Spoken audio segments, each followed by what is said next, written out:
Are you tired of paying for an Oculus subscription that you no longer use? Well, you're in the right place. In this video, I'm going to show you how to cancel your Oculus subscription in just a few simple steps. Let's dive in. Step 1. First, grab your device and head over to the Oculus website or open MetaQuest mobile app.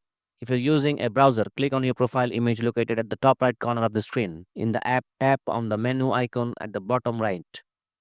Step 2. Now, whether you're on the website or the app, look for the profile option, click on it, and then select subscriptions. This is where you'll find all your active subscriptions. Step 3. Here comes the crucial part. Find the subscription you want to cancel. Let's say it's for Immerse Unlimited. Click on the specific subscription to proceed. Step 4.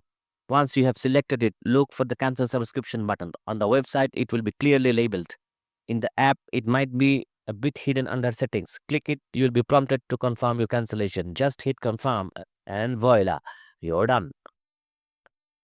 If you have recently paid and are looking for a refund, remember that once you initiate a refund request, you can't cancel it. Oculus typically takes about 5 days to process this request, so keep an eye on your email for updates. And there you have it. Canceling your Oculus subscription is that easy. If you found this video helpful, don't forget to give us a thumbs up and subscribe for more tech tips. Thanks for watching and see you next time.